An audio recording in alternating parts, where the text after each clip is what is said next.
Assalamualaikum warahmatullahi wabarakatuh. Perkenalkan, nama saya Rizky Anggreni Prapitasari, NIM 96.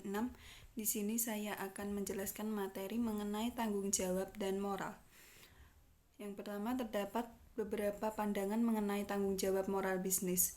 Kaum neoklasik dan modern, mulai dari Adam Smith, Thomas Hobbes, John Locke, Milton Friedman, Theodore Levitt, dan John Kenneth Galbraith, berpendapat bahwa bisnis adalah kooperasi impersonal yang bertujuan untuk memperoleh laba.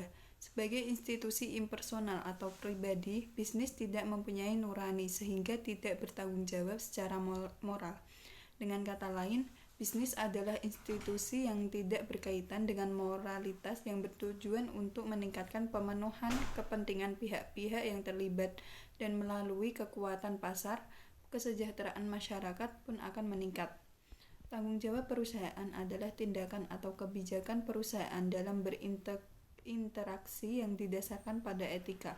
Secara umum, etika adalah aturan tentang prinsip dan nilai moral yang mengarahkan perilaku seseorang atau kelompok masyarakat mengenai baik atau buruk dalam pengambilan keputusan. Menurut Jones, etika berkaitan dengan nilai-nilai internal yang merupakan bagian dari budaya perusahaan dan membentuk keputusan yang berhubungan dengan tanggung jawab sosial. Kemudian terdapat 3 pendekatan dalam pembentukan tanggung jawab sosial, di antaranya yang pertama yaitu pendekatan moral. Pendekatan moral di sini diartikan tindakan yang didasarkan pada prinsip kesatuan. Yang kedua, pendekatan kepentingan bersama, yaitu bahwa kebijakan moral harus didasarkan pada standar kebersamaan, kewajaran, dan kebebasan yang bertanggung jawab. Yang terakhir yaitu kebijakan bermanfaat. Di sini diartikan tanggung jawab sosial yang didasarkan pada nilai apa yang dilakukan perusahaan menghasilkan manfaat besar bagi pihak berkepentingan secara adil. Sukses tidaknya program tanggung jawab perusahaan sangat bergantung pada kesepakatan pihak-pihak berkepentingan. Pihak-pihak yang berkepentingan yang terlibat dalam proses produksi tidaknya di satu sisi dapat mendukung kinerja perusahaan, tapi di sisi lain dapat menjadi pengganggu karena setiap pihak mempunyai kriteria tanggung jawab yang berbeda, yang disebabkan kepentingan yang berbeda pula. Tanggung jawab sosial dapat dilakukan secara rutin maupun non-rutin.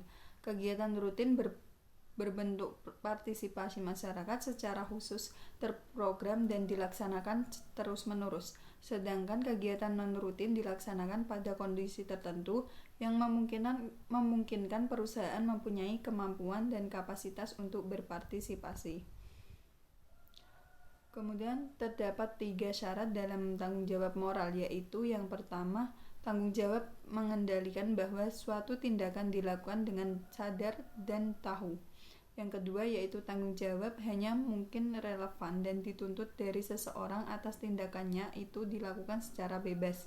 Yang terakhir yaitu tanggung jawab juga mensyaratkan bahwa orang yang melakukan tindakan tertentu memang mau melakukan tindakan itu.